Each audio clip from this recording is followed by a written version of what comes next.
pour la parole de Dieu, au nom de Jésus-Christ, éternel et désarmé, Dieu de toute gloire et grâce. Merci Seigneur pour ce moment merveilleux que nous t'accordons, que tu nous accordes Seigneur dans ta présence Seigneur. Laisse que tout ce que nous allons faire cet après-midi puisse te glorifier. Car Seigneur, si toi tu ne parles, personne ne peut parler. Si toi tu n'agis, personne ne peut agir. Je me recommande entre ta sainte main. De moi-même je ne peux rien, mais j'ai besoin de ta présence Seigneur. Et j'ai besoin que tu passes pour moi comme un simple canal pour que ton peuple puisse être béni au nom de Jésus-Christ. C'est pourquoi je m'abandonne entre ta sainte main, dans les noms puissants de Jésus-Christ, que cette parole change et transforme la vie de tout un chacun, y compris moi qui la prêche cet après-midi. Au nom de Jésus-Christ, j'ai ainsi prié. Amen. Amen. Alléluia. Amen. Alléluia. Amen. Dis à celui qui est à côté de toi, Shalom. Shalom. Et moi, je vous salue aussi au nom de Jéhovah Shalom. Amen. Amen. Que la gloire soit rendue à notre Seigneur Jésus-Christ. Aujourd'hui, nous allons parler d'un thème qui est très important. Et ce thème s'intitule « Les malédictions et les bénédictions par ricochet ». Les malédictions et les bénédictions par ricochet. Ricochet. Ricochet, ça s'écrit R-I-C-O-C-H-E-T. R-I-C-O-C-H-E-T. Ricochet. Amen. Les malédictions et les bénédictions par ricochet. Amen. Je ne sais pas comment ricochet se dit en néerlandais. C'est quoi ricochet en néerlandais? Regardez sur Google Translate. Ricochet. R-I-C-O-C-H-E-T.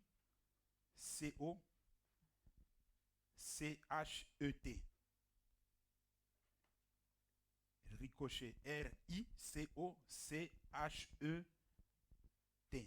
Ricochet. Amen. Ok. Les bénédictions et les malédictions par ricochet. C'est-à-dire, quand on parle de ricochet, cela veut dire que nous prenons un exemple. Amen. Nous prenons un exemple. Regardez quand vous êtes devant l'eau. Mettez-vous un peu devant l'eau, la mer ou l'océan. Vous prenez une pierre. Amen. Vous prenez une pierre. Au lieu de lancer la pierre comme ça, mais vous vous inclinez de cette façon. Vous comprenez? Vous vous inclinez de cette façon et vous lancez la pierre comme ça. Vous me comprenez? Donc ne lancez pas la pierre comme ça. Quand vous lancez la pierre comme ça, elle tombe dans l'eau. Mais si vous vous inclinez comme ça et que vous lancez la pierre comme ça, la pierre n'entre pas directement dans l'eau. Elle fait ça. Après, elle tombe dans l'eau. Donc, c'est-à-dire, la pierre, avant de tomber dans l'eau, elle va ricocher l'eau.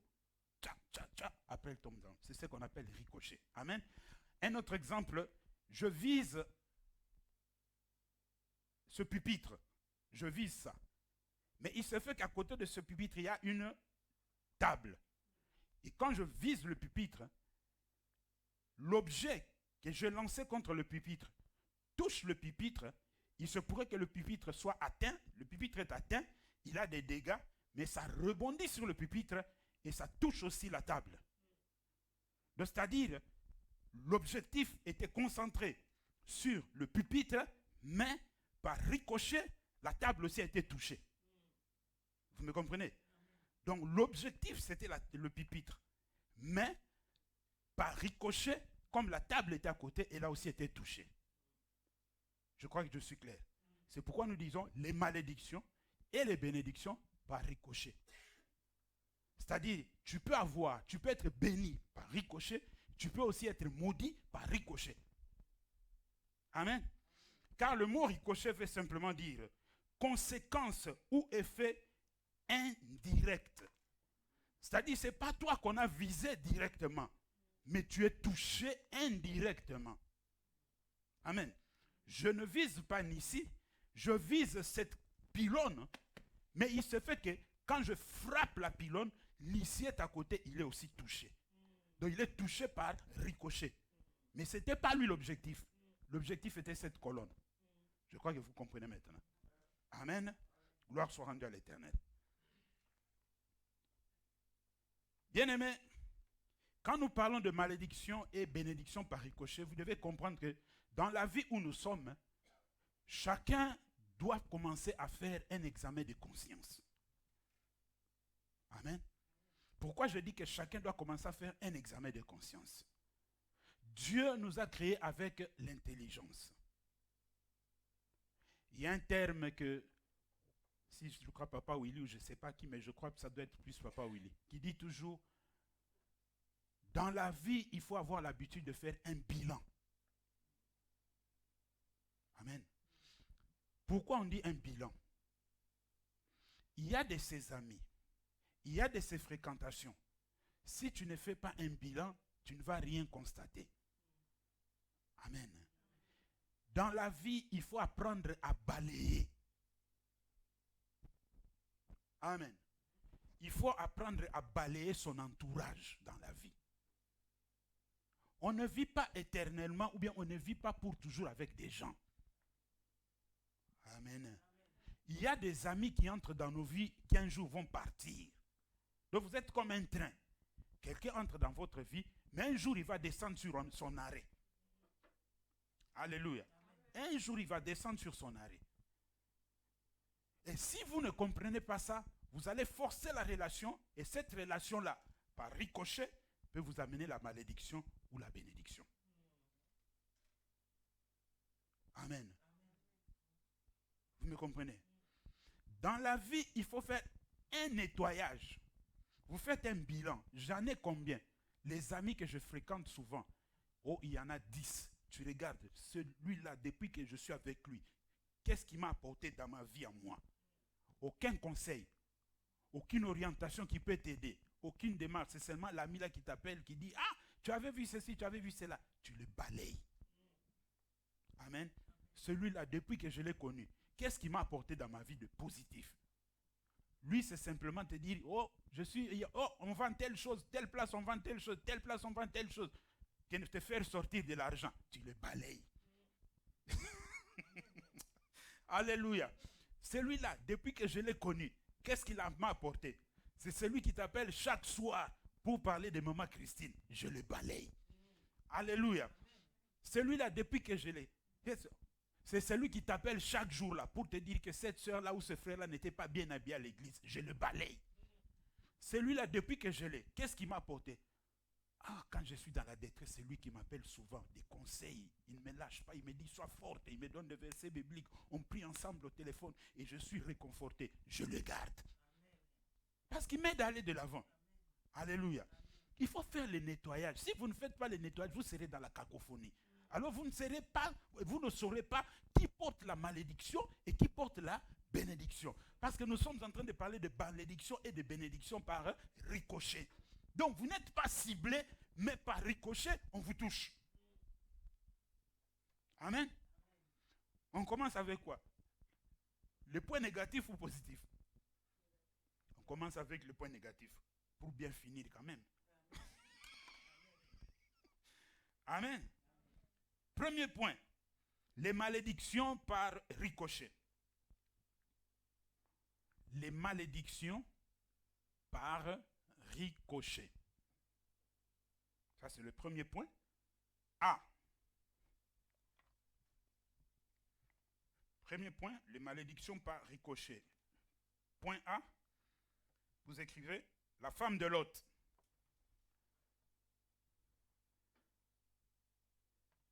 Genèse chapitre 19, le verset 15 à 26. Premier point, les malédictions par ricochet. Point A, la femme de Lot. Genèse chapitre 19, le verset 15 à 26. Amen. Genèse chapitre 19, le verset 15 à 26. La femme de Lot. Amen. Ça, c'est le point A. La Bible déclare ceci. Dès l'aube du jour, les anges insistèrent auprès de Lot en disant, lève-toi, prends ta femme et tes 2 filles qui se trouvent ici, de peur que tu ne périsses dans la ruine de la ville. Et comme il tardait, les hommes les saisirent par la main, lui, sa femme et ses 2 filles, car l'Éternel voulait l'épargner. Ils l'amenèrent et le laissèrent hors de la ville. Après les avoir fait sortir, l'un d'eux dit, sauve-toi pour ta vie et ne regarde pas derrière et ne t'arrête pas dans toute la plaine. Sauve-toi vers les montagnes, de peur que tu ne périsses. Lot leur dit, oh non Seigneur, voici j'ai trouvé grâce à tes yeux et tu as montré la grandeur de ta miséricorde à mon égard, en me conservant la vie. Mais je ne puis me sauver à la montagne avant que le désastre m'atteigne et je périrai. Voici, cette ville est assez proche pour que j'y m'y réfugie. Et elle est petite, oh, que je puisse m'y sauver. N'est-elle pas petite et que mon âme vive? Et il lui dit, voici, je t'accorde encore cette grâce et je ne te détruirai pas la ville dont tu parles. Je ne détruirai pas la ville dont tu parles. Hâte-toi de t'y réfugier, car je ne puis rien faire jusqu'à ce que tu y sois arrivé. C'est pour cela qu'on l'a donné à cette ville le nom de Tsoar. Le soleil se levait sur la terre lorsque Lot entra dans Tsoar. Alors l'Éternel fit pleuvoir du ciel sur Sodome et Gomorrhe. Écoutez bien maintenant, à partir du verset 24. Alors l'Éternel fit pleuvoir du ciel sur Sodome et Gomorrhe du soufre et du feu, de par l'Éternel. Il détruisit ces villes, toute la plaine et tous les habitants des villes, et les plantes de la terre. La femme de Lot regarda en arrière, et elle devint une statue de sel. Amen. Un jour, Dieu a senti l'odeur du péché de Sodome et Gomorrhe dans ses narines. Il est descendu pour vérifier la chose. Il est descendu sous forme de 3 personnes, le Père, le Fils et le Saint-Esprit. Amen. Et il est venu d'abord visiter Abraham. C'était par cause, parce qu'il savait qu'Abraham avait quelqu'un qui tenait à cœur, qui était là où la destruction devait s'abattre. Dieu parle à Abraham, Abraham le reçoit, il parle, il finit, et avant de partir, Dieu se tourne vers Abraham et lui dit, Abraham, je vais détruire Sodome et Gomorrhe. Mais comme tu es mon ami, je te le dis. Dieu voulait entendre ce qu'Abraham allait dire. Si Abraham aussi n'avait rien dit, Lot allait périr dans Sodome et Gomorrhe. Voici Abraham qui commence à intercéder pour Lot. Il commence à demander à Lot, Dieu, s'il y a une personne, 5, ainsi de suite, il diminue, jusqu'à ce que Dieu dit, si je trouve même une personne, je vais sauver. Dieu avait compris qu'Abraham avait intercédé pour son neveu. Dieu s'en va. Il envoie l'ange destructeur. Quand l'ange destructeur arrive dans Sodome et Gomorrhe, il trouve Lot. Il lui dit, demain, sortez. Car cette ville sera détruite. Amen. Cette ville sera détruite. Donc dans le décret divin, Sodome et Gomorrhe étaient déjà proclamés à disparaître. Et rien ne pouvait changer ça. Amen. Parce que ce qu'il y avait à Sodome et Gomorrhe, c'est ce que nous sommes en train de vivre maintenant dans ce siècle-ci. Parce qu'il n'y a rien de nouveau sous le soleil. Alléluia. Alors bien aimé, comme Sodome et Gomorrhe étaient déjà appelés à être détruits, et voici maintenant la situation. Quand l'ange dit ça à Lot, le jour même, il dit à Lot et à sa femme et à ses enfants de sortir. Lot sort, mais il regarde la distance, il voit que là où on l'envoie à la montagne, c'est trop loin. Le temps que Dieu agisse, il risque de partir. Il implore l'ange, il dit, laisse-moi entrer dans la ville de Tsoar comme c'est prêt, que je m'y réfugie. On lui dit, vas-y, parce qu'on ne peut rien faire sans que tu sois à l'abri. Amen. Mais le problème est que la destruction était réservée à Sodome et Gomorrhe. Ce n'était pas réservé à Lot, ni à sa femme, ni à ses filles. Alléluia. Ils sont sortis. Suivez-moi très bien. Ils sont sortis. En sortant de Sodome et Gomorrhe, et on les a même jetés dehors par les anges de Dieu. Par force. On les a tenus, on les a poussés dehors. Parce qu'ils étaient un peu en ralenti. C'est comme s'ils voulaient sortir, comme ils ne voulaient pas sortir. On les a poussés dehors. Et quand ils sont sortis, il y avait une instruction. Que personne ne regardait en arrière. De peur de périr. Oh, qu'est-ce qui était de grave si tu te tournes, tu regardes de loin où tu étais, tu vois comment la ville était en train de détruire. Bien-aimé, Dieu marche dans l'obéissance. Que la chose soit bien ou pas, quand Dieu te dit ne le fais pas, ne le fais pas. Amen. Vous devez commencer à comprendre et apprendre que Dieu appelle chacun ou quelqu'un individuellement. Dieu ne marche pas avec une personne comme tout le monde, non. Ici, la chose peut être bonne pour tout le monde, mais toi, Dieu te dit de ne pas toucher. Si tu touches, tu meurs. Mais les autres vont toucher, il n'y aura pas de conséquences. Eux, ça leur est permis, mais pas toi. Amen. Quand ils sortent, ils arrivent au milieu, avant d'atteindre la ville de Tsoar, nous parlons des malédictions par ricochet. Parce que ce qui s'abattait sur Sodome et Gomorrhe, c'était la malédiction. Quand la malédiction a commencé à tomber à Sodome et Gomorrhe, la femme de Lot, au lieu de continuer à avancer, elle a eu l'audace de défier Dieu en se retournant pour regarder.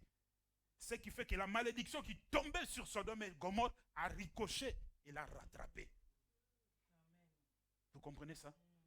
Cette malédiction a ricoché et ça l'a rattrapé. Et la femme de Lot est devenue une pierre de sel.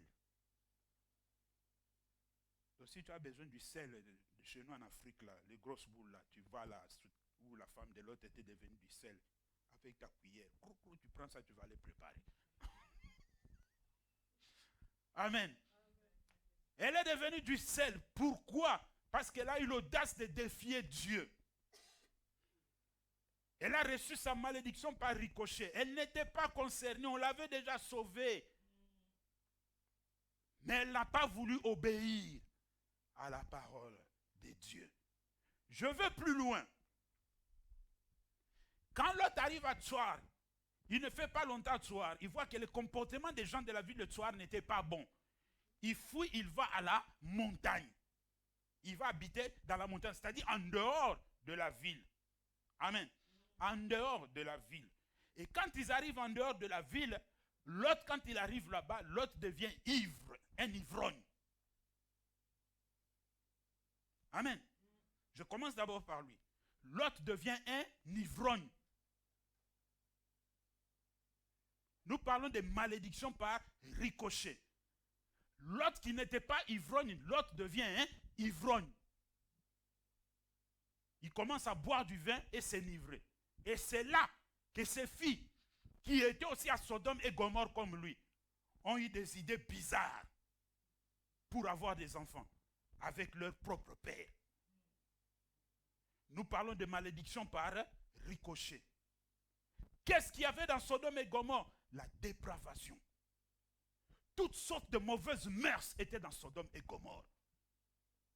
Or, Lot, quand il s'est séparé avec son oncle Abraham, il lui dit choisis. Il y avait beaucoup d'endroits. Mais quand il a levé les yeux, il a vu la beauté de Sodome et Gomorrhe. Il a dit je vais là-bas. Or, là où il allait, c'était une ville remplie de malédictions, plus. Or, la malédiction n'était pas pour lui. Lui, il était sous la protection de son oncle. Mais au lieu d'aller dans un autre endroit, il est parti où il y avait la malédiction. Et par ricochet, comme ils étaient dans cette ville-là, la malédiction les a rattrapés. Le mœurs de Sodome et Gomorrhe, Lot est sorti, sa femme est sortie, mais elle a été rattrapée par ricochet. Lot est sorti, ses enfants sont sortis, ils sont partis au loin, mais la malédiction par ricochet de Sodome et Gomorrhe les a poursuivis. Amen. Les a poursuivis. Et ils ont commis l'abomination. C'est dans cette descendance-là qu'est sorti Ruth la Moabite. Alléluia. Les malédictions par ricochet. Bien-aimés, c'est terrible. Vous devez apprendre, vous devez comprendre que dans ce monde où nous vivons, il y a des gens qui sont maudits dès le commencement. Amen. Il y a des gens qui sont maudits dès le commencement. Vous voyez une personne qui s'habille bien, qui a de l'argent, qui a une voiture, qui a des maisons, mais cette personne-là est porteur de la malédiction depuis son enfance.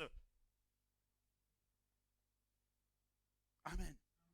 Depuis son enfance, cette personne est porteuse de la malédiction. Il y a de ces villes, il y a de ces pays. Je crois que je vous ai déjà parlé du mystère des lieux. Il y a de ces villes, de ces pays, de ces endroits où, en tant qu'enfant de Dieu, avant d'y aller, il faut demander à Dieu. Amen. Je fais un constat. La majorité des gens qui ont quitté le Pays-Bas, la Hollande, pour aller soit à Londres, soit en Belgique, 6 mois après, ou bien une année après, ou bien 2 ans après, quand je revois les mêmes personnes, où je demande des nouvelles de ces personnes-là, si c'était un couple, j'entends toujours qu'il y a eu divorce. J'entends toujours qu'il y a eu divorce. Pourquoi? Il y a de ces pays dont le totem, c'est le divorce. Donc une malédiction posée dans ce pays-là ou dans cette ville où tu vas aller habiter, le totem, c'est le divorce. Donc chaque couple qui vient habiter ici, peu importe sa race ou le pays d'où ils viennent, il faut qu'ils se divorcent. Si tu n'as pas reçu le feu vert de Dieu, quand tu arrives là, cette malédiction va te rattraper par ricochet. Vous comprenez ça? C'est ce qui est arrivé à Lot et à ses enfants. Vous voyez quelqu'un qui fait, oh non, on m'a dit en Belgique, ça va là-bas, tout ça, les choses sont simples, ceci, cela. Vas-y, tu as demandé à Dieu, oh non, ok, vas-y. Mais je te demanderai après 3 ans. Après 3 ans, je te demanderai. Vous verrez les mêmes personnes aujourd'hui. Hein. Moi, je rencontre beaucoup, de ah, le Pays-Bas, c'est un bon pays, là-bas, c'est bien pour vivre vraiment. Mais tu étais sorti, tu étais ici, pourquoi tu es parti? Tu croyais qu'en Belgique, il y a le lait et le miel? Non. Chaque pays a ses spécificités. Amen. Vous comprenez? Chaque pays a ses spécificités. Nous parlons des malédictions par ricochet. Une malédiction destinée à Sodome et Gomorrhe et la femme de Lot a été frappée. Une malédiction qui s'est trouvée dans Sodome et Gomorrhe, mais Lot et ses enfants, à cause d'y avoir habité, par ricochet, ils ont été touchés. Ils sont devenus maudits. Et ils ont mal fini. Très, très mal fini. Est-ce que quelqu'un me suit jusque-là? Amen. Amen. Point B. Josaphat. Amen. Point B, Josaphat. 1 Roi chapitre 22, le verset 30 à 33. Josaphat. 1 Roi chapitre 22, le verset 30 à 33. Virgule, le verset 48 à 51.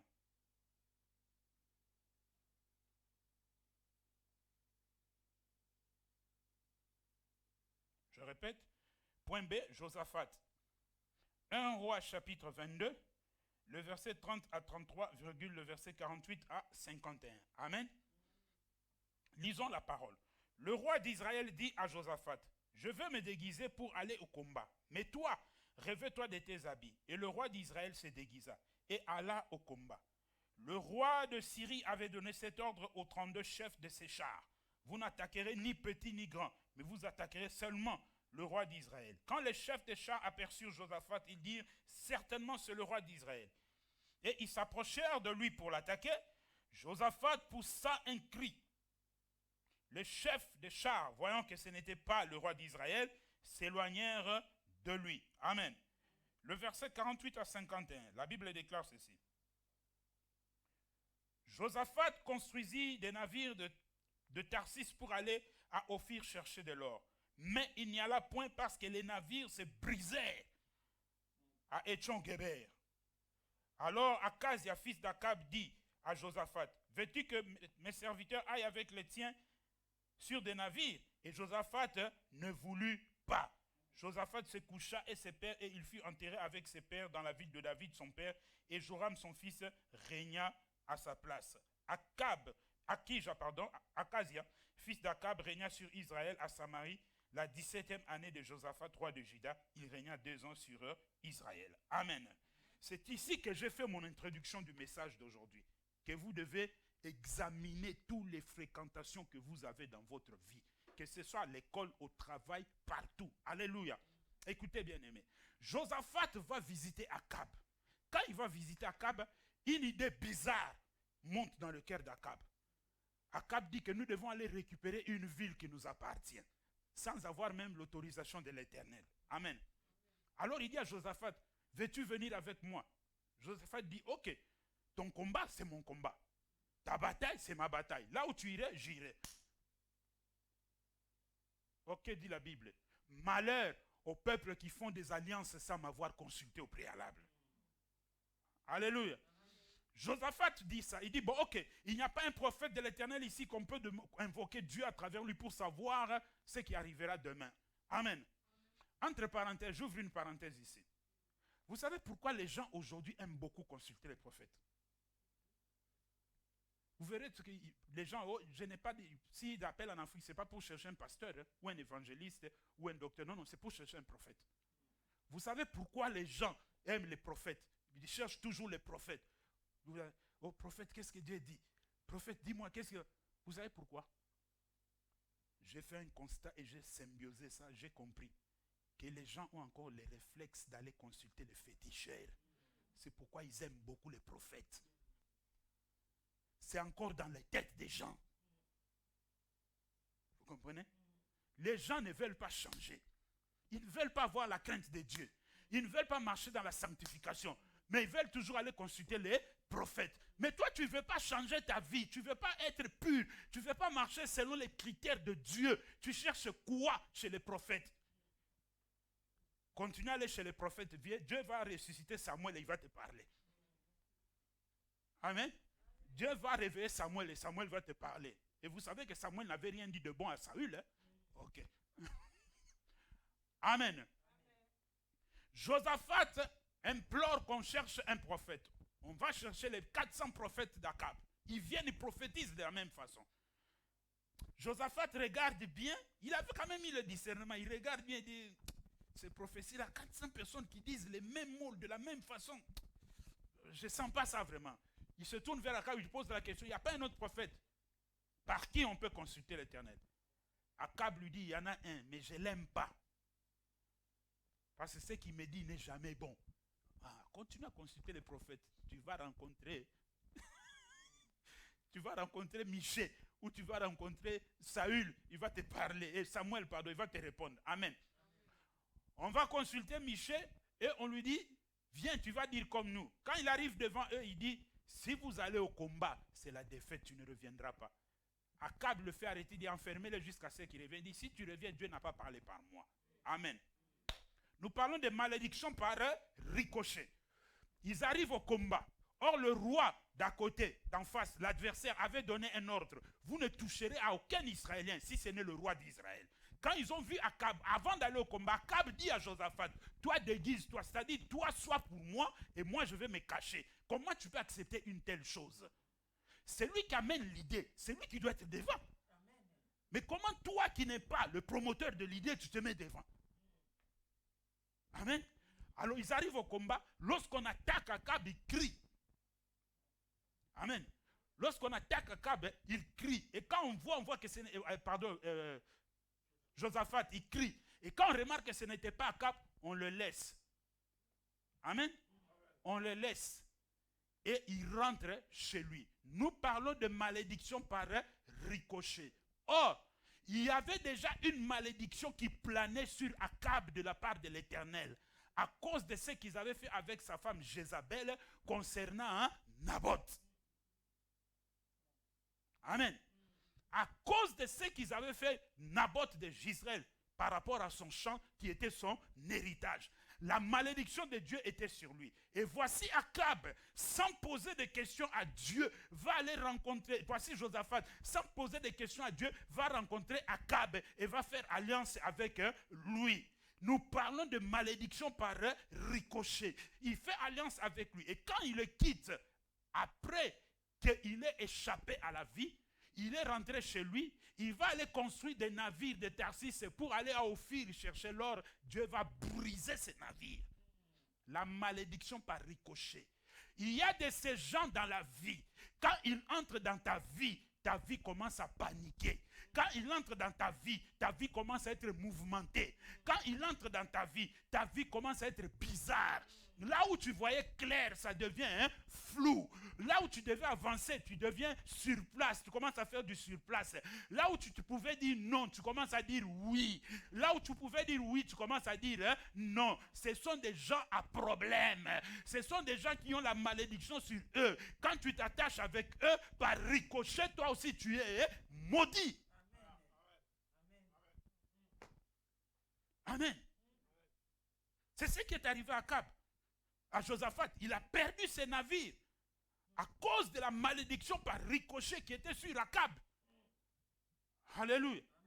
Il a perdu ses navires. C'est là qu'il a compris que c'est à cause de la malédiction. Parce que quand Akazia lui a dit que j'envoie mes gens, ils vont partir. Il a dit non, ne les envoie pas. Il a compris que ça ne servait à rien. Amen. Tu fais tes affaires, tu fais ton business. Il suffit que tu prennes l'argent de X, tu mets dans ton business parce qu'il a dit, prends cet argent, va aussi m'acheter des marchandises. Bien-aimé, ce n'est pas ton argent, tu n'as pas pris l'argent, non, c'est l'argent de X, mais tu as pris ça pour lui acheter de la marchandise. Mais le problème est que X a un problème de malédiction dans sa vie. Le fait que tu as pris son argent, quand tu vas arriver là-bas, tu ne vas pas comprendre.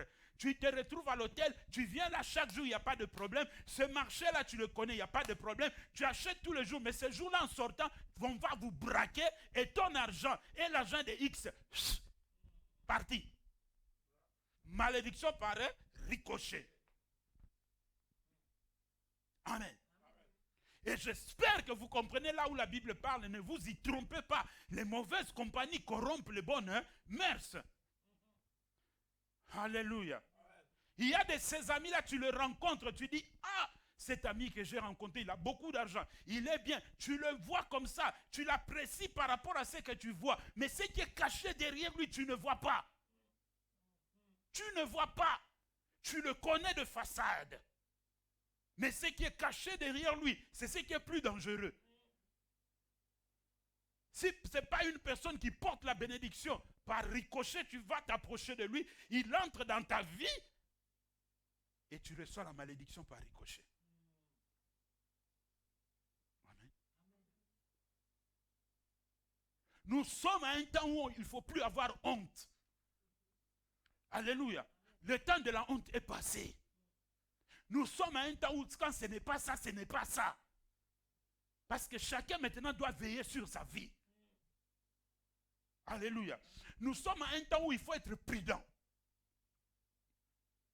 Vous savez, un jour, je dors. Maman le sait. C'était un réveillon, il y a plusieurs années passées. On était déjà à 2 h du matin. C'était d'ailleurs une erreur. J'avais oublié d'éteindre mon téléphone. Mon téléphone était resté allumé. Je vois vers 2 h du matin, mon téléphone sonne. Je regarde comme ça. Je vois que l'appel, c'est dans la ville, dans notre ville. Je prends le téléphone. J'entends un ami qui m'appelle. Oh, ça va, ça va. Moi, je dis, ah, mais comment tu appelles à 2 h? Oh, nous sommes ici. Ils n'étaient pas loin de où moi j'habitais. Hein. Ils étaient, je crois, quelque chose, à pied, c'est quelque chose de 10 minutes à pied. Il dit, oui, je t'appelle pour que tu viennes nous prendre et que tu ailles nous déposer. Et là où je devais aller leur déposer, en voiture, ça fait 7 ou 8 minutes. Je t'appelle pour que tu viennes nous prendre, tu ailles nous déposer là où on habite parce que la personne qu'on attendait n'est pas encore venue. Comme il fait très froid dehors, est-ce que tu ne peux pas venir nous prendre pour aller? Je lui dis, mon ami, moi quand je suis déjà au lit, je dors, fini, terminé. Je ne veux pas sortir. Amen. Je ne veux pas sortir. Bien-aimé, non seulement que j'ai pris cette décision-là, mais par expérience aussi, j'ai beaucoup de témoins sur ce genre de choses. Amen. Je connais une personne personnellement qui est sortie comme ça, qui était déjà venue, qui a quitté son travail, qui est rentré à la maison, et 23 h, il s'apprêtait pour aller dormir. On l'appelle par un ami pour lui dire que, ah, viens ici, je suis telle place, tu ne peux pas venir me chercher, viens vite, viens vite. Il sort, il démarre la voiture, il part. La femme a commencé à attendre de 23 h jusqu'à 6 h du matin, le mari ne revenait pas. Amen. À 7 h du matin, la femme entend un cri dehors, tous les gens en train de crier en dehors de sa parcelle. Quand elle sort de la parcelle comme ça, elle voit un attroupement des gens. Quand elle approche de l'attroupement, c'est son mari qui était mort.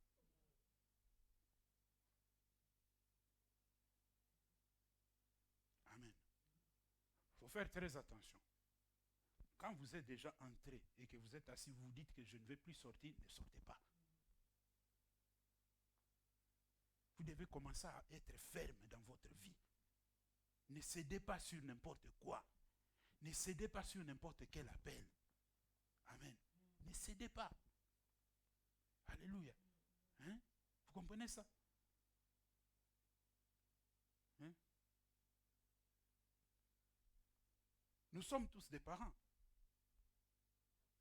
Maman, écoute-moi très bien. Tu as beaucoup d'amis à Amsterdam. Hein? Le diable est très rusé. Maman, ah, ça va, ah, je suis quelque part ici, j'avais acheté, comment on appelle ça? J'avais fait des courses, j'ai des courses pleines ici. Est-ce que tu ne peux pas m'envoyer à Harmonia qu'elle vienne me chercher? Est-ce que c'est Harmonia qui l'avait envoyé aller faire les courses? Même si Harmonia est là, laisse Harmonia tranquille. Protège ta fille. Amen. Laisse Harmonia tranquille. Qu'elle se débrouille comment elle était partie au marché. Quand elle est partie au marché, elle savait qu'elle allait faire des courses, non? Donc, elle doit prendre toutes ses dispositions. Oui, oui, oui, oui. C'est différent si, pendant qu'elle a fini ses courses, Harmonia passé par là et l'a vue. Ça devient différent. Elle peut l'aider, elle l'a déposé. Mais Harmonia à la maison, tu vas aller la faire sortir pour aller chercher cette maman-là qui est partie faire ses courses. Non. Non. Amen. Je ne sais pas si vous me comprenez. Attention aux malédictions par ricochet. Ce qui est arrivé à Akab, à Josaphat, le fait de s'être attaché à Akab, la malédiction qui était sur Akab est tombée sur lui. Dans le business, on ne fait pas entrer n'importe quel argent. Amen. Dans le business, on ne fait pas entrer n'importe quel argent. Tu risques de prendre l'argent d'une quelqu'un qui est déjà frappé par la malédiction. Et quand tu fais entrer ça dans tes affaires commencent à sombrer. Alléluia. Dans la vie, on ne se promène pas avec n'importe qui. Je me rappelle. Je vais dire ça en parabole parce qu'il se pourrait que les membres de ma famille me suivent sur bon, je dirais sans parabole. Une famille. La malédiction était sur eux. Quelqu'un qui quitte le stade après le match. Vous voyez quand le match se termine, Ajax Feyenoord, le match est fini.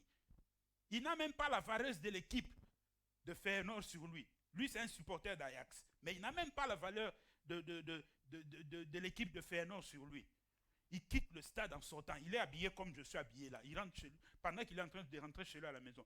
Un groupe de gens simplement comme ça le voit. Ils étaient un groupe de 60 ou 80 personnes. Il le voit seulement comme ça, il le regarde. Il dit, ah, ça c'est un supporter de Feyenoord. Il attaque. Vous comprenez ça? On le regarde simplement, ça c'est un supporter de Feyenoord. On l'attaque. C'est de telles personnes où la malédiction est sur lui. Si tu t'attaches à lui pendant qu'on est en train de l'attaquer, toi tu voudras peut-être aussi le défendre par ricochet. On va te tabasser aussi. Vous comprenez ça? Les malédictions par ricochet. Il y a de ses amis, le jour où tu l'as connu là, c'est le jour où ta vie a commencé à changer. C'est le jour où plus rien n'a été comme avant. C'est le jour où plus rien ne marche. C'est le jour où tu as commencé à devenir impoli devant tes parents à cause de lui. Amen. C'est le jour où tes parents commencent à parler, ça entre ici, ça sort par là. Or, tes parents, quand ils parlaient, ça entrait ici, ça restait dans la tête. Mais à cause de cette personne-là que tu as commis, que tu es devenu ton ami, comme elle est une personne, comme c'est un ami maudit, il marche avec la malédiction, l'impolitesse est en lui. C'est ce jour-là que tu es devenu impoli devant tes parents. Amen.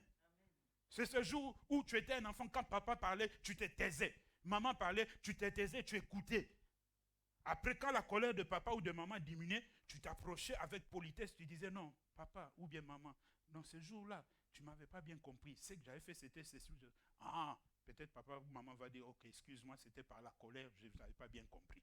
Mais depuis que tu as rencontré cet ami-là, quand papa parle, toi aussi tu te mets debout, tu parles. Quand maman parle, toi aussi tu te mets debout, tu parles. Par ricochet. À cause de cette connaissance-là. Amen.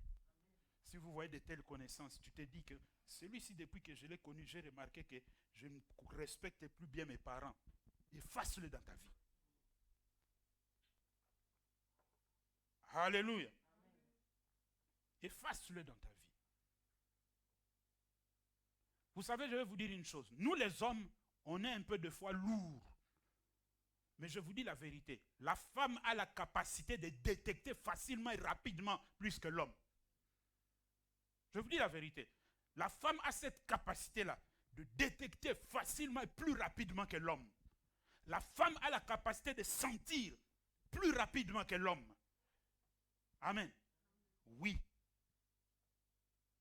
Vous verrez une femme qui regarde. Cet homme-là, il vient à la maison. Ok.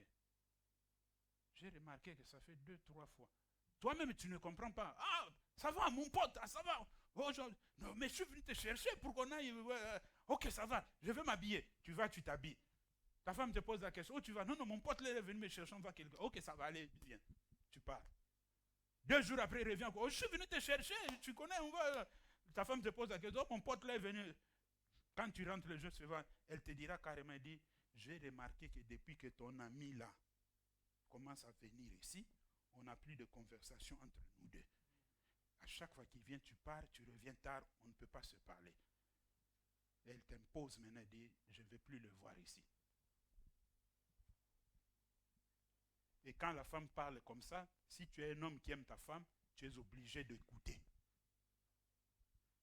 Quand ton ami là t'appelle, dis je passe à la maison. Ah, malheureusement, je ne suis pas là. Je suis quelque part à un rendez-vous, mais tu es à la maison. Amen. Tu es à la maison. Qu'est-ce qu'il faut protéger? L'ami ou la femme? C'est la femme. Amen. C'est la femme. Comprenez ça? Donc les amis là, qui changent ton mari ou qui changent ta femme. J'ai suivi une histoire qui m'a étonné. Voici l'imprudence des hommes. Avant d'épouser sa femme, il a eu sa vie, il a eu une autre vie. Et il se fait que cette femme-là habite dans le même quartier que vous. Je ne sais pas comment, mais cette femme-là habite le même quartier que vous. Je prends un exemple, moi, avec Mahamété. Si j'ai eu une vie avant, comme toute personne, et il s'est fait qu'une de mes vies passées habite dans le même quartier que nous. Si je la rencontre par hasard, le jour où je la rencontre par hasard, on se salue, on n'est pas des amis, on va se saluer, ça va, ça va. Hein? Oh non, j'habite ici maintenant dans ce quartier, ici, tout ça. Ok. Quand je rentre à la maison, la première des choses à faire, c'est de faire asseoir ma femme et de lui présenter la situation. Vous comprenez ça? C'est de lui présenter la situation. J'ai rencontré une personne aujourd'hui, elle fait partie de mon passé. Je te dis pour que tu sois aux aguets, je ne veux pas que tu t'approches d'elle. Si tu la vois et te salue, salue-la de loin, vous n'avez rien à vous dire. Vous comprenez ça? Elle a déjà l'information. Vous comprenez ça? Alors quand elle voit cette femme-là, elle sait comment se tenir. Mais si je ne lui informe pas, les gens sont compliqués dans la vie. On n'a rien, je n'ai rien à voir avec elle. Mais c'est pour qu'elle a des intentions bizarres sur moi. Et c'est pour que peut-être elle veut me récupérer. Et pour me récupérer, elle veut éliminer l'autre. Si je ne l'ai pas informée, comme elle ne sait pas que c'est une de mes anciennes copines, elle croit simplement que c'est une sœur qui habite le quartier, elle va commencer à parler. C'est là que vous entendez que tel a été empoisonné par tel. Il faut faire attention dans la vie. Je ne sais pas si quelqu'un me comprend. Acclamez l'Éternel alors. Alléluia. Est-ce que jusque-là ça va? Les malédictions par ricochet. Quelqu'un dans sa vie, quand il grandissait, a été maudit parce qu'il avait volé l'argent de quelqu'un. La personne l'a maudite. La personne ne s'est jamais repentie pour changer cela. Amen. Parce qu'aujourd'hui, c'est quoi? Le fait de se tenir debout, de prêcher, de chanter, de jouer aux instruments, d'avoir reçu Jésus-Christ comme Seigneur et Sauveur dans sa vie, on croit que la malédiction qui était sur nous est partie. Non, elle n'est pas partie. Surtout si elle était avec une cause, elle n'est pas partie. Une malédiction sans cause, c'est une malédiction, tu n'as rien fait, on te maudit. Quand tu reçois Jésus, cette malédiction-là va sauter automatiquement. Mais là, il y a une cause. Tu as volé l'argent d'autrui. Ou tu as pris la femme d'autrui ou le mari d'autrui. Il y a une cause. On te maudit. Plus tard, tu reçois Jésus-Christ comme Seigneur et Sauveur. Tu n'as pas encore confessé. Tu n'as pas encore demandé pardon. Mais la malédiction continue d'agir. Et une telle personne, si tu la fais entrer dans ta vie, tu es fini. Amen. Tu es fini. Et des fois, quand je vous parle ici de l'histoire de l'imposition de mes, faites aussi attention avec ça. Il y a des malédictions par ricochet qui entrent par là. Il y a un frère qui était donc, qui craignait Dieu, qui était fidèle à son épouse. Et ce jour-là, il a dit, ok, le temps de faire bénir mon mariage à l'église est arrivé. Alléluia. Le temps de faire bénir mon mariage à l'église est arrivé. On prépare les choses le jour de la bénédiction. L'homme de Dieu s'approche maintenant pour lui poser les mains, bénir les mariés. Quand ils se mettent à genoux, c'est le frère qui témoigne. Il dit ceci. Quand l'homme de Dieu a posé sa main sur ma tête, j'ai senti quelque chose entrer en moi. Boum. Un mois après, un coureur de jupons impossible. Lui qui était fidèle à sa femme. Malédiction par ricochet. Parce que c'est lui qui a imposé les mains. Un coureur de jupons déjà lui-même. Et par imposition de main, il a transmis ce qu'il avait en lui. Ne vous faites pas imposer les mains par n'importe qui. Ayez l'assurance et la conviction de la personne qui veut vous imposer les mains. Les malédictions par ricochet aussi passent par là. Amen.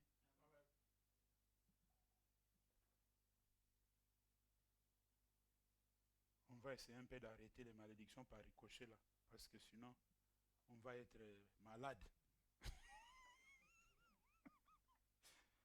Alléluia. Mais comprenez quand même que vous n'étiez pas destiné à cette malédiction-là. Mais par ricochet, ça vous a touché parce que vous êtes approché de telle personne. Parce que vous étiez en tel lieu. Un jour, un oncle me dira ceci. Il me dit, tu sais, quand on était au village, on était assis sous une tente, on parlait, on était 5 personnes. C'est le genre d'oncles qui ont, si on peut dire simplement en français, qui étaient dans la sorcellerie aussi. Pas ça, c'est de la sorcellerie, c'est qu'il était en train de me raconter là. Amen. Il dit ceci, on était assis 5 personnes, et pendant qu'on parlait, j'ai vu le nuage s'assombrir. Quand j'ai vu le nuage s'assombrir, j'ai posé la question à mes amis qui étaient à côté de moi. Qui parmi vous ici a la dette de quelqu'un qui n'a pas payé? Vous me suivez? Hein? Il pose la question à ses amis. Qui parmi vous ici, vous 4, a la dette de quelqu'un et qui refuse de lui payer sa dette? Et tous 4 ont nié. Oh non, c'est pas moi, c'est pas moi, c'est pas moi. Il dit, oh, personne, il a posé la question, c'était personne ou personne. Okay. 2 minutes après, il s'est levé, il a dit, ok, excusez-moi un peu, je dois faire un crochet ici, je reviens tout de suite, je fais un crochet ici. Quand lui s'est levé, il est parti 5 minutes après. Les nuages se sont vraiment assombris. Il était midi, mais les nuages se sont vraiment assombris. Il y avait une foudre qui est tombée sur cette paillote-là. Et la foudre était pour une personne. Ça a été envoyé pour une personne qui ne payait pas la dette. Mais à côté de lui, il y avait les 2 autres qui étaient restés. Les 3 autres qui étaient restés. Et les 3 autres, par ricochet, celui qui était assis ici, on l'a retrouvé à 1 kilomètre. Avec des dégâts sur son corps. Mais la personne à qui c'était destiné, il est devenu comme du charbon, il est mort sur place. Vous comprenez? Mais maintenant, je lui pose la question, mais oncle, comment toi tu fais ça? Il a dit non, non. C'est lui qui, quand on a envoyé la foudre, j'ai vu comment la foudre venait, je l'ai stoppé. C'est là maintenant qu'en grandissant, j'ai compris que il était dans la sorcellerie. Amen. Il a dit, il a stoppé la foudre, il a dit non, non, attends un peu, je vais lui persuader qu'il paye la dette. Attends. Il a stoppé celui qui a envoyé la foudre. Alors maintenant, quand il pose la question, quand il refuse, lui, il savait que ça arrivait, il s'est déplacé. Il s'est déplacé, il est parti. Et la foudre a frappé. Mais par ricochet, les 3 autres à qui la foudre n'était pas destinée, ils ne sont pas morts, mais ils ont été projetés à environ 1 kilomètre, 300 mètres. Tu t'imagines, on te prend ici, on te projette à 300 mètres, tu te frappes contre un mur quand tu tombes. Tu as des dégâts. Hein? Malédiction par ricochet. Amen. Deuxième point, les bénédictions par ricochet.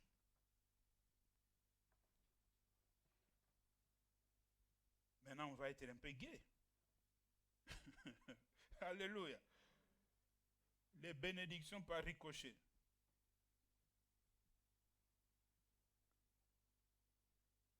Point A.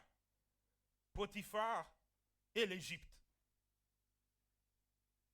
Potiphar et l'Égypte. Point A, Potiphar et l'Égypte. Le deuxième point, les bénédictions par ricochet. Point A, Potiphar et l'Égypte. Genèse chapitre 39, le verset 1 à 5. Genèse chapitre 39, le verset 1 à 5. Amen. Vous avez écrit? Ok, on peut lire la parole de Dieu maintenant.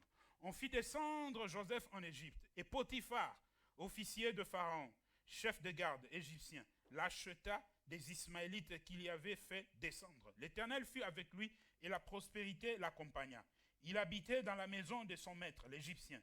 Son maître vit que l'Éternel était avec lui, et que l'Éternel faisait prospérer entre ses mains tout ce qu'il entreprenait. Joseph trouva grâce aux yeux de son maître, qu'il employa à son service, l'établit sur sa maison et lui confia tout ce qu'il possédait. Écoutez le verset 5. Dès que Potiphar lui établit sur sa maison et sur tout ce qu'il possédait, l'Éternel bénit la maison de l'Égyptien à cause de Joseph. Et la bénédiction de l'Éternel fut tout ce qui lui appartenait, soit à la maison, soit au champ. Amen. Nous parlons ici de bénédiction par ricochet. Donc, tel qu'il y a la malédiction par ricochet, il y a aussi les bénédictions par ricochet. Amen.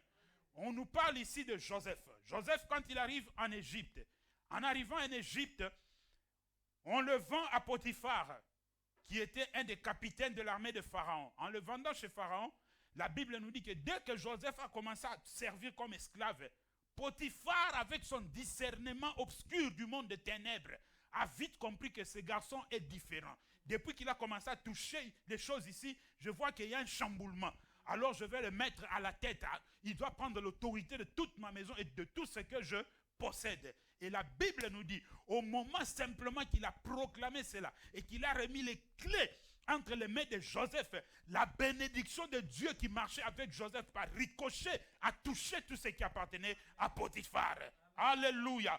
Tout ce qui appartenait à Potiphar a été béni, que ce soit dans sa maison ou dans ses affaires.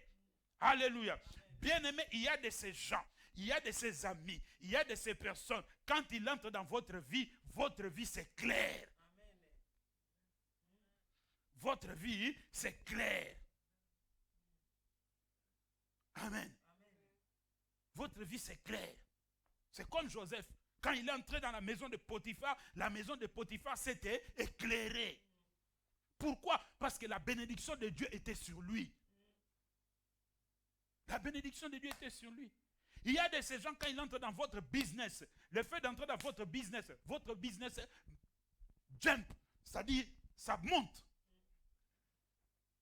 Amen. Ça monte. Amen. Il y a de ces gens, quand ils entrent dans votre vie spirituelle change. Elle se transforme. Vous sentez que vous n'êtes pas une femme de prière ou un homme de prière, mais vous devenez un homme ou une femme de prière. Alléluia. Vous sentez que vous n'avez pas vraiment encore eu l'amour de Dieu comme il faut, mais à cause de cette personne-là, vous commencez à sentir l'amour de Dieu monter en vous comme il se doit. Vous commencez encore à avoir plus l'envie de servir l'Éternel. Pourquoi? À cause de cette personne-là. Amen. La Bible dit ceci. Il est doux et agréable pour les frères de demeurer ensemble, car c'est là que l'Éternel envoie sa bénédiction. Amen. Vous savez, quand on dit qu'il faut que les faibles et les forts supportent les faibles, quand on se donne la main comme ça, amen. Si lui, il est fort et que moi, je suis faible, le fait qu'on se salue comme ça, il me transmet sa force. Alléluia. Il me transmet sa force. La présence de Joseph dans la maison de Potiphar a changé l'atmosphère de la maison. Tous les sorciers qui étaient dans la maison, là, personne ne pouvait encore bouger. Tous les idoles de Potiphar, personne ne pouvait bouger. Parce que le fait de la présence de Joseph là, Dieu avait pris le contrôle de la maison. Parce qu'avant que Dieu ne vienne, Potiphar n'était pas béni. Sinon la Bible allait le dire. Il avait des choses, mais ça n'avançait pas. Vous savez, vous pouvez avoir 500 euros, mais vous tournez dans les 500 euros. Vous tournez tous dans les 500 euros. Mais quand Joseph vient, on commence à monter. 600, 700, 800. Donc il y a un changement. C'est ce qu'était Potiphar. Il tournait dans les 500. Mais quand Joseph est venu, ça a commencé à monter jusqu'à atteindre 10 000. Alléluia. Vous comprenez? Donc on ne s'attache pas les services de n'importe quel ami. Et on ne fait pas entrer dans les affaires n'importe quelle personne. Il faut faire entrer dans les affaires celui qui a la bénédiction de Dieu sur lui. Quelqu'un veut qu'il rentre dans ton business, tu dis, ok, attends, je vais te répondre. Tu vas consulter Dieu. Est-ce que cette personne-là peut entrer dans mes affaires? Si Dieu te dit non, c'est non. Si Dieu te dit oui, tu l'acceptes. Amen. Mais si Dieu te dit non, toi tu dis oui, tu vas sombrer. Amen. Tu vas sombrer.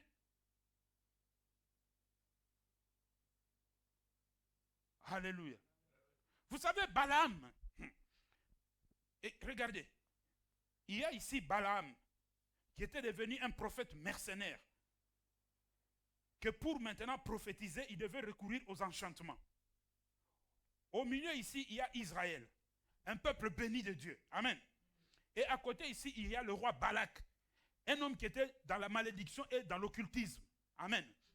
Maintenant, le roi Balak contacte Balaam pour maudire Israël. Parce que la malédiction a une force. Amen. Ah, il faut faire très attention. La malédiction a une force. Ce n'est pas pour rien. Israël était béni de Dieu. Mais ce n'est pas pour rien que Balak, au lieu de lancer la malédiction, il est parti voir un prophète pour venir maudire, afin que la malédiction quitte et que lui fasse ce qu'il veut faire. Amen. Alors il contacte Balaam pour maudire Israël. Balaam accepte. Quand Balaam se trouve devant Israël pour maudire, Dieu pouvait se dire que non, je suis Dieu, qu'il maudisse et moi je vais bénir après. Mais non, Dieu n'a pas permis ça. Au moment où il se tient devant Israël pour maudire, Dieu change les paroles de Balaam. Dieu change les paroles dans la bouche de Balaam. Et c'est le roi là que le roi Balak dira, mais moi je t'ai appelé pour maudire. Comment ça se fait que tu bénis? Mais si tu ne peux pas maudire, ne bénis même pas. Amen. Ne bénis même pas. Mais plus tard, au lieu qu'Israël comprenne que Balaam était déjà un prophète mercenaire, un homme qui ne marchait pas dans la crainte de Dieu, Israël va accepter Balaam au milieu à l'absence de Moïse, parce que Moïse n'était pas là. Balaam va entrer au milieu d'Israël et Balaam va confondre Israël en leur disant, vous pouvez prendre des femmes moabites, il n'y aura pas de problème. C'est quand ils ont fait ça, la malédiction par ricochet qui était chez le Moabite a frappé Israël, Israël a commencé à mourir. Mais maintenant nous parlons de bénédiction par ricochet. Amen. Bénédiction par ricochet. Balaam maintenant, un homme qui était simplement appelé à maudire, un homme qui aimait beaucoup l'argent. Mais ce jour-là, quand il se trouve devant Israël, il commence à bénir. Et quand Balak lui dit, ne bénis pas maudit, il lui dit, roi Balak, écoute ce que moi je dis. Moi, Balaam, le prophète de l'Éternel, l'homme au regard qui voit ce qui est caché, moi je dois bénir et je ne peux maudire. Car celui qui a la bénédiction de Dieu sur lui, l'enchantement et la divination ne peuvent rien contre lui. Acclamez l'Éternel. Alléluia. Donc c'est-à-dire, celui que Dieu a béni, la malédiction, la sorcellerie, l'occultisme ne peuvent rien lui faire tant qu'il est sur le chemin de Dieu. Alléluia. Vous savez, des fois, nous les enfants de Dieu, nous tremblons, nous avons peur pour rien parce que nous manquons d'assurance. Vous savez, quand vous avez l'assurance en Dieu, il y a des fois, vous n'avez même pas besoin de prier. Quelqu'un peut être là à lancer de mauvais sorts, vous le regardez, vous riez. Tu peux simplement lui dire, l'enchantement et la divination ne peuvent rien contre moi, puisque je suis déjà béni. Alléluia. L'enchantement et la divination ne peuvent rien contre moi puisque Dieu est en moi. Dieu n'est pas sur toi, il n'est pas à côté de toi, mais Dieu est en toi. Alléluia. Parce que quand tu arrives dans des endroits où il n'y a pas Dieu, c'est toi qui amènes Dieu là-bas. Alléluia. Des fois, les gens aiment, oh, je ne sens. Non, c'est toi qui amènes Dieu et c'est toi qui vas créer l'atmosphère favorable pour que Dieu agisse dans cet environnement-là. Amen. Pierre est venu, il est entré dans la maison de, comment elle s'appelle cette femme qui était morte et qui était ressuscitée? Comment elle s'appelle encore? Tabitha. Elle entre dans la maison de Tabitha. Il trouve l'esprit de mort en train de dominer dans la maison. L'esprit de mort dominait. Tout le monde tremblait. Tout le monde pleurait. Pierre entre. Pierre portait Jésus en lui. Quand Pierre entre, il dit à tous les gens dehors. Vous êtes déjà saisis par l'esprit de mort. Vous êtes devenus négatifs. Moi, j'ai sur moi la bénédiction. Moi, j'ai sur moi la vie est à moi. C'est là qu'il va se tourner. Il va regarder vers le mur. Oh, le mur, c'est l'image de la pierre. La pierre, c'est l'image de Jésus-Christ. Il crée l'atmosphère pour la présence de Dieu. Et quand il se retourne, il regarde, il dit, Tabitha, wake up. Amen. Tabitha, lève-toi. Et Tabitha est ressuscité. C'est des gens comme ça que nous voulons qui entrent dans nos vies. Des gens qui viennent et qui te ressuscitent. Amen. C'est des gens comme ça, comme des pierres, qui entrent dans ta vie et tu ressuscites. La bénédiction par ricochet. Ce jour-là, Paul était en train de passer. Il rencontre 5 disciples qui venaient. Il leur voit, il leur pose la question, qui êtes-vous? Ils disent, nous sommes des disciples. Ah bon? Pierre portait quoi? Pierre portait la bénédiction. Paul, pardon, portait la bénédiction. Quand il les revoit, il dit, avez-vous été baptisés du Saint-Esprit? Ils disent, nous n'avons jamais entendu parler du Saint-Esprit. Et il leur pose la question, de quel baptême avez-vous été baptisés? Ils disent, du baptême de Jean. Il leur dira, Jean a baptisé de l'eau. Mais maintenant, Jésus-Christ baptise du feu. Ce feu-là, il est à moi. Au nom de Jésus, il leur a imposé les mains. Ils ont commencé à parler en langue. Alléluia. C'est des gens comme ça que nous voulons qui entrent dans nos vies. Il entre dans ta vie, tu sens le feu de Dieu monter en toi. Il entre dans ta vie, tu sens que ta vie spirituelle change, prend une autre dimension. Amen. Il entre dans ta vie physique et ta vie spirituelle révolutionnée. C'est des personnes comme ça que nous voulons. Alléluia. Point B, Obed-Edom, 2 Samuel chapitre 6, le verset 4 à 7.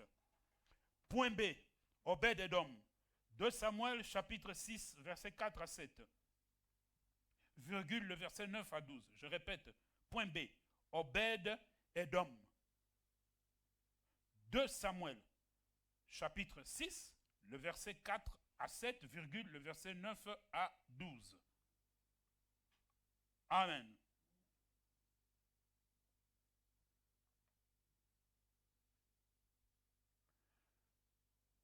Vous avez écrit?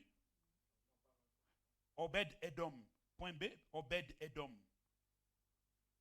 2 Samuel chapitre 6, le verset 4 à 7. Virgule, le verset 9 à 12.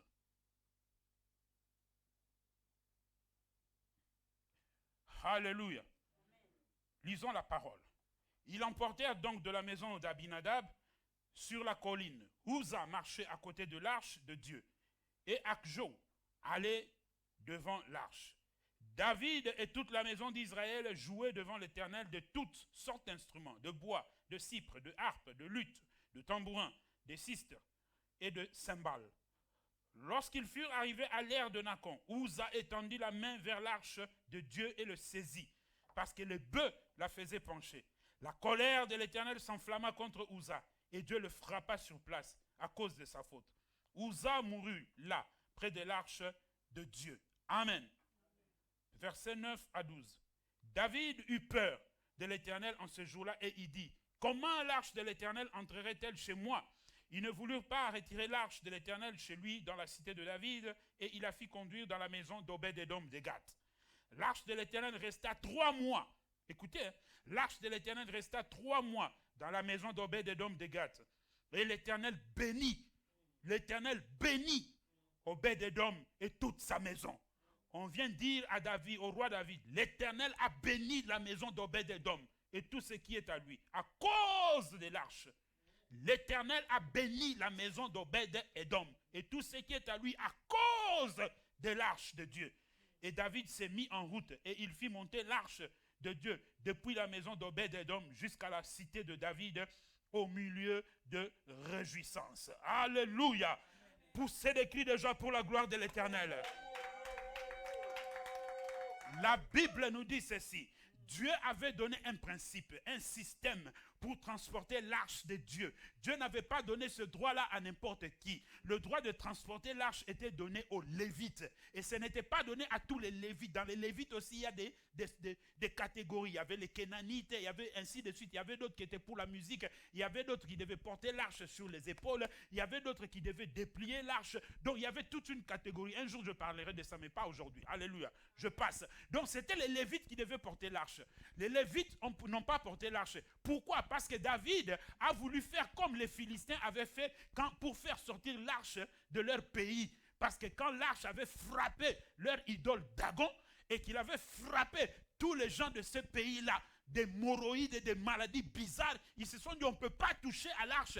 Parce que l'arche c'était quoi? L'arche, c'était une caisse. Et dans cette caisse-là, qu'est-ce qu'il y avait? Dans cette caisse, il y avait d'abord le bâton d'Aaron. Le bâton d'Aaron qui avait poussé de fleurs lorsqu'il y avait contestation entre les 11 princes d'Israël, y compris Aaron, ça fait 12. Et Dieu avait vu cette contestation. Il a dit, prenez vos bâtons et amenez ça devant l'arche. Le bâton ou qui demain poussera des boutons et des fruits, c'est celui-là à qui appartient ce bâton-là que j'ai choisi pour être le pasteur de mon peuple. Amen. Et le lendemain, quand ils sont venus, ils ont fait sortir tous les 12 bâtons. C'est le bâton d'Aaron qui avait poussé des fleurs. Et Dieu dira à Moïse, prends le bâton d'Aaron, mets ça dans l'arche afin que ça serve de témoignage. Or, le bâton, c'est quoi? Le bâton, c'est le commandement. Le bâton, c'est l'autorité. Alléluia. C'était dans l'arche. En d'autres termes, l'autorité, toute autorité m'a été donnée. C'est Jésus-Christ lui-même, l'autorité qui était dans l'arche. Alléluia.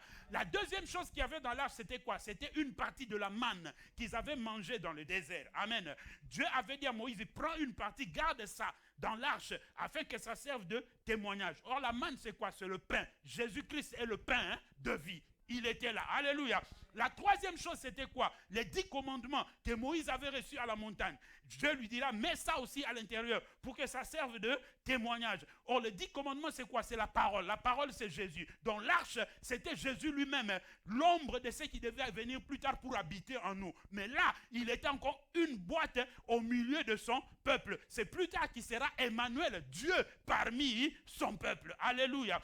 Alors c'est cette arche-là maintenant qui symbolisait la présence de Dieu. Donc l'arche, c'était la présence de Dieu. Même Israël, pour aller au combat, il devait amener l'arche. Donc il devait se promener avec la présence de Dieu. Et ce jour-là, au lieu que David fasse tel que Dieu l'avait dit, David ne l'a pas fait. David a fait comme les Philistins. Il a pris deux bœufs gros et il a fait un char tout neuf. On a posé l'arche au-dessus. Erreur! Ils sont sortis des principes de Dieu. Et comme Dieu, il est dans sa parole. Lorsqu'ils sont en train de venir pour entrer dans Jérusalem ou Sion, la cité de David, Dieu a déséquilibré l'arche. Et Uza n'a pas fait du mal. Il a voulu tenir l'arche pour que ça ne tombe pas. Dieu l'a frappé et il est mort. Nous parlons de bénédiction par ricochet. La présence de Dieu, c'est la bénédiction. La présence de Dieu, c'est la bénédiction. La présence de Dieu, c'est la bénédiction. On prend cette arche-là, qui était la présence de Dieu, qui était la bénédiction, à cause de ce qui était arrivé. On la prend, on va la déposer dans la maison d'Obed-Edom de Gath. Le fait de la présence de l'arche dans la maison d'Obed-Edom de Gath, l'atmosphère a changé. Ceux qui ne devaient pas arriver a commencé à arriver. Ceux qui ne se mariaient pas ont commencé à se marier. Ceux qui ne progressaient pas dans le commerce ont commencé à progresser dans le commerce. Ceux qui ne voyaient pas clair ont commencé à voir clair. Dans 3 mois seulement, tout a changé dans la maison d'Obed-Edom de Gath. Alléluia! Tout a changé dans la maison d'Obed-Edom de Gath. À cause de quoi? De l'arche. La bénédiction par ricochet. Or, cette bénédiction était pour David dans la cité céleste, la cité de Sion.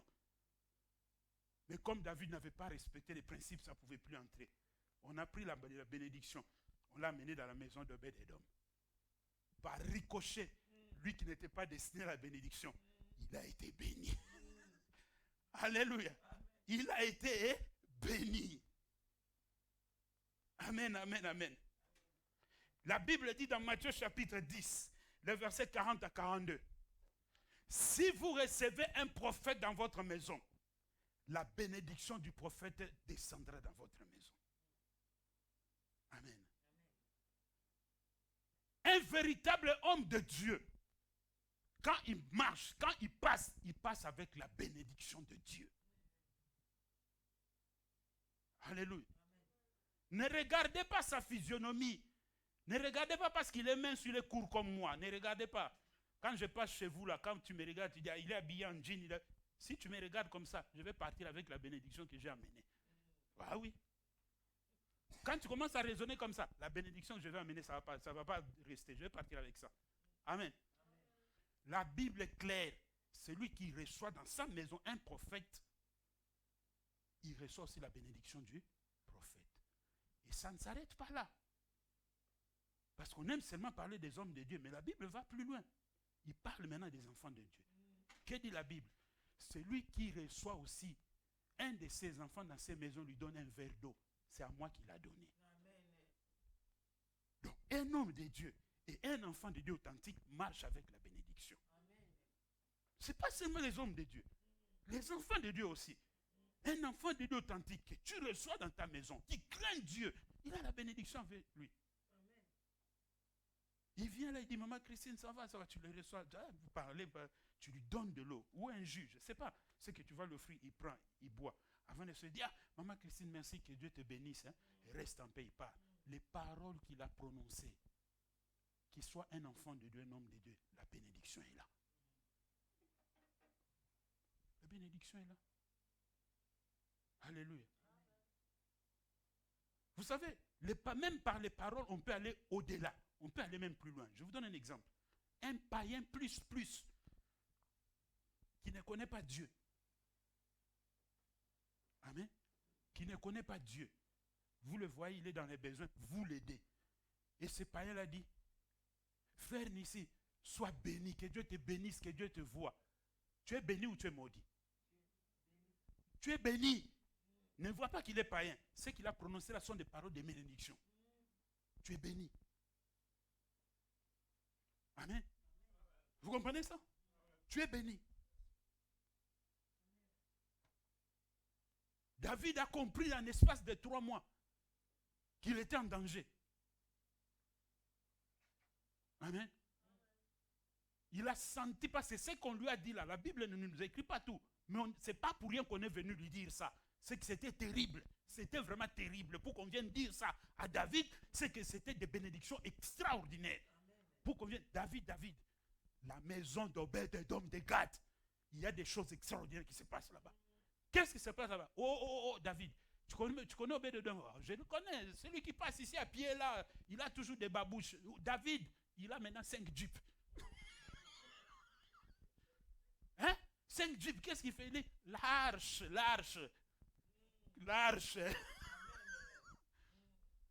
Ah bon?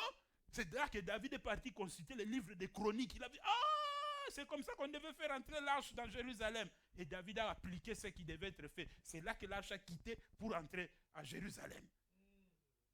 La bénédiction par ricochet. Amen. Hein?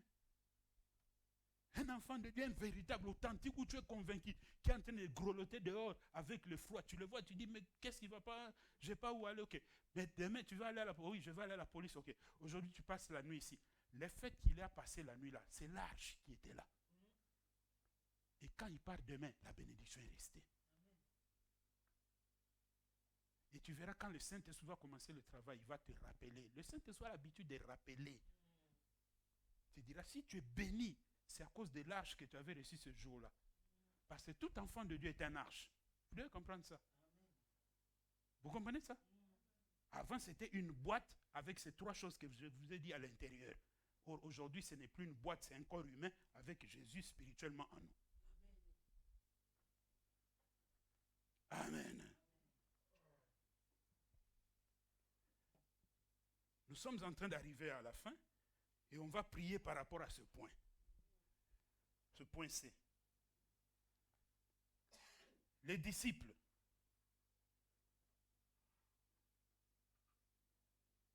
Les disciples. Amen. Les disciples. Actes chapitre 1er. Le verset 4 à 9. Virgule. Le verset 13 à 14. virgule, Actes chapitre 2, le verset 1 à 4. Je répète, point C, les disciples. Actes chapitre 1er, le verset 4 à 9, virgule, le verset 13 à 14, virgule, Actes chapitre 2, le verset 1 à 4. Je répète pour la dernière fois. Les disciples, Actes chapitre 1, le verset 4 à 9, virgule, le verset 13 à 14, virgule, Actes chapitre 2, le verset 1 à 4. Les répétitions là, ça commence à faire mal à la tête.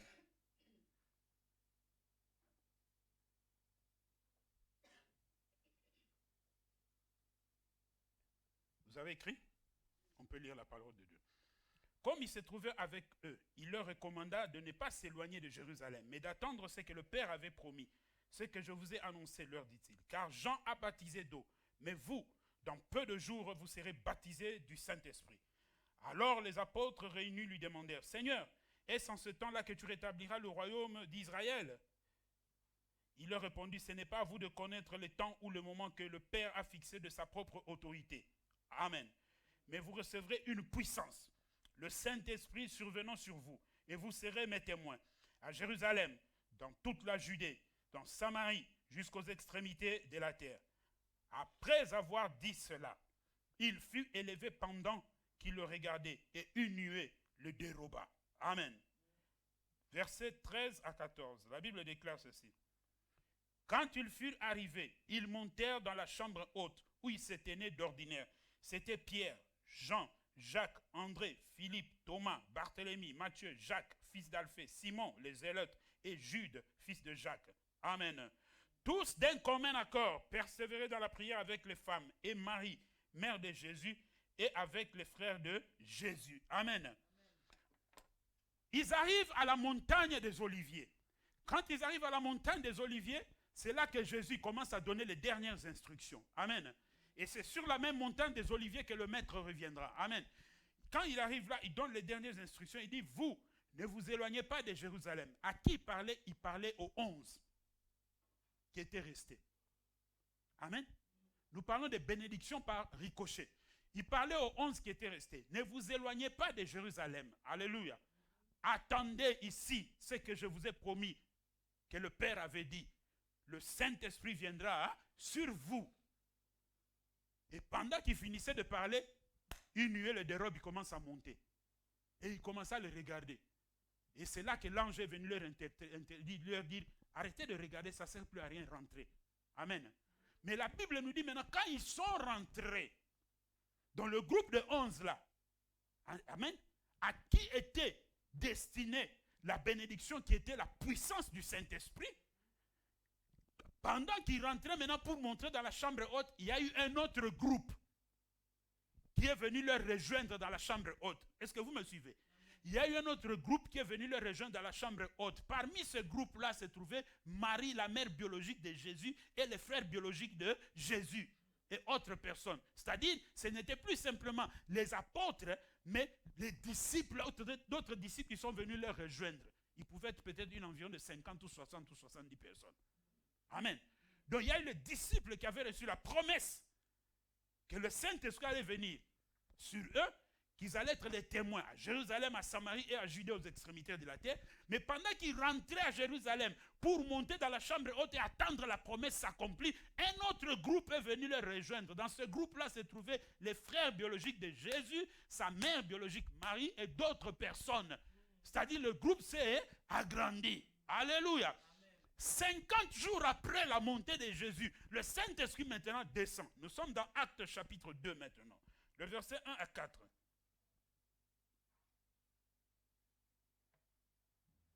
La Bible déclare ceci. Le jour de la Pentecôte, ils étaient tous ensemble dans le même lieu. Tout à coup, il vint du ciel un bruit comme celui d'un vent impétueux. Et il remplit toute la maison où ils étaient assis. Des langues semblables à des langues de feu leur apparurent, séparées les unes des autres, et se posèrent sur chacun d'eux. Et ils furent tous remplis du Saint-Esprit, et se mirent à parler en d'autres langues selon que l'Esprit leur donnait de s'exprimer. Alléluia. Nous parlons de la bénédiction par ricochet. 50 jours après que Jésus soit monté, le Saint-Esprit est descendu maintenant dans la chambre haute pour accomplir la promesse que Jésus avait donnée. Mais le Saint-Esprit était venu, alléluia, il était descendu pour les 11 qui avaient écouté la promesse, alléluia. Pour les 11 qui avaient écouté la promesse. Mais il s'est fait qu'au moment où le Saint-Esprit descendait, au lieu de descendre simplement sur les 11 qui avaient écouté la promesse, le Saint-Esprit est descendu dans toute la maison. Il a rempli toute la maison. Et comme nous parlons de bénédiction par ricochet, tous ceux qui étaient dans la maison ont eu le feu sur eux. Alléluia. Mais ce n'était pas pour tout le monde, mais par ricochet, tout le monde a reçu le feu. Allez, ils ont commencé à parler en d'autres langues. Ils ont commencé à dire des mystères du royaume de Dieu. Alléluia. Est-ce que quelqu'un cet après-midi veut être béni par ricochet? Est-ce que quelqu'un cet après-midi veut recevoir le feu par ricochet? Est-ce que quelqu'un cet après-midi veut toucher la gloire de Dieu par ricochet? Mettez-vous debout au nom de Jésus-Christ. Nous allons prier par rapport à ce troisième point. Oh, alléluia. Que la gloire de Dieu descende cet après-midi en ce lieu. Amen. Que la gloire de Dieu descende cet après-midi en ce lieu. Que la bénédiction par ricochet. Seigneur, fais cette grâce. C'est que tu n'avais pas prévu que cela s'accomplisse aujourd'hui au nom de Jésus-Christ. Seigneur, fais-nous cette grâce cet après-midi au nom de Jésus-Christ. Onction descend sur moi. Alléluia.